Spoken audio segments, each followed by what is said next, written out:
Yeah, I think it's going to be a hit to companies that sell in China, but I would add another piece to the trade agenda.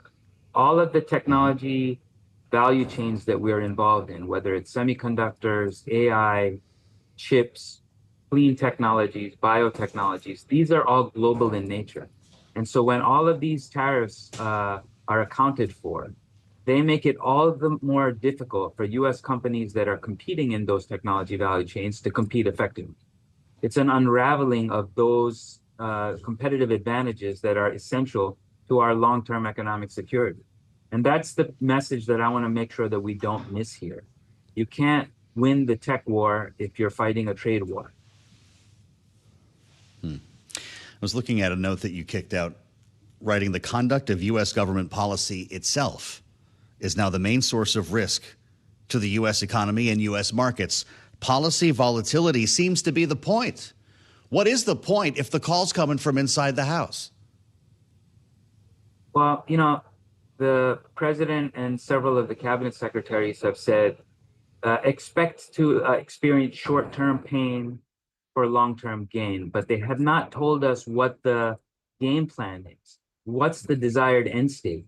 So is this going to be short-term pain for long-term pain, which is what people are worried about? And the volatility only adds to that. So there's the direct impact of the tariffs, and then there's the impact of volatility on markets, on investment, on the ability of businesses to plan forward. This is a unwinding that we have not seen before, and it's very hard to predict where it's going to turn.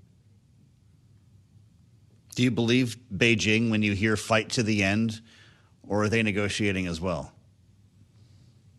Well, it's hard to tell, and when you're in this back and forth of tit for tat tariffs and other trade measures, there's the risk of things spinning out of control. So you might have entered the negotiations or the trade war with the goal of negotiating posture. But if each side keeps ratcheting it up and it's flowing through to the real economy, then it might spin out of the control of any individual party. And that's the real challenge here.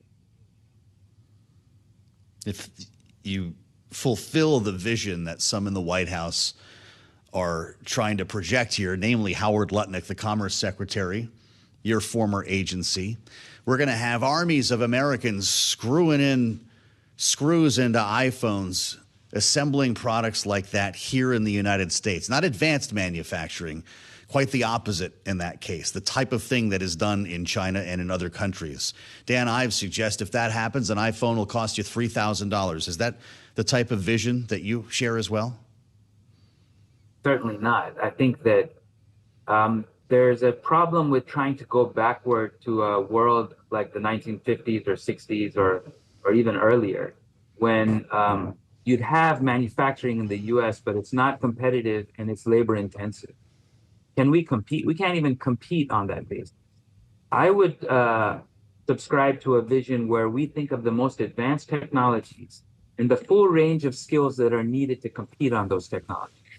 Our best scientists, our best technicians, but also people who are building semiconductor fabs, people who are building the infrastructure that's needed to compete on that basis. That places a premium on American ingenuity and innovation. Mm-hmm. Screwing in screws in iPhones doesn't do that. And so I think we have to get clear on what is the desired end state. And is this a desired end state that most Americans would want? Yeah. Well, are people right then to be crowding into Apple stores right now? Would it, in fact, mean a $3,000 iPhone? Would it put consumer electronics out of reach for some Americans? Well, very likely many of the consumer goods that we have had access to at competitive prices are going to be priced out of most people's pocketbooks. I don't know what the exact numbers will be because we'll have to see how this plays out. But at a high Mm-hmm. level, that's what we're dealing with here. I think Secretary Besant famously said a few weeks ago, the American dream was not about having cheap consumer goods. Well, Hmm. part of the American dream is having access to competitive goods and services. That's part of the Yeah. benefits of a global market economy. I think that what we do need to do is ensure that we can compete, and we can compete in a way that generates real wages and rising real wages. I don't Mhm. think the vision of bringing back factories from China here to do labor intensive activity or lower skilled activity is the answer to that. So, if you were still a senior official at the Department of Commerce, how would you be counseling the secretary when it comes to managing our relationships? Some say that they will never be back to where they are now. And I know that you're dealing with a lot more than China here. You're looking at the world. Navin, you're going to be dealing with Europe. You're going to be dealing with trade negotiations, apparently, with several Asian nations imminently, maybe the UK as well. How do you preserve these relationships during a process like this? You're absolutely right. The alliance shock is going to be added to the tariff shock and the volatility shock. The alliance shock is something that we have to pay close attention to because today Secretary Bessent said that, well, we could cut a deal with U.S. allies and then deal with China. Well, we've actually burnt those bridges. And I think we need to find an off ramp and very quickly. And we have to find ways in which we can give something for something. I think the assumption here has been that we have inordinate leverage and absolute leverage across all countries. This is not true. We need some of our allies on many aspects of our role in the world.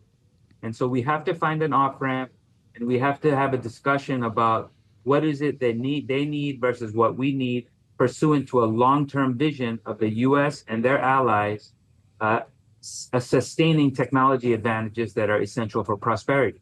We need them.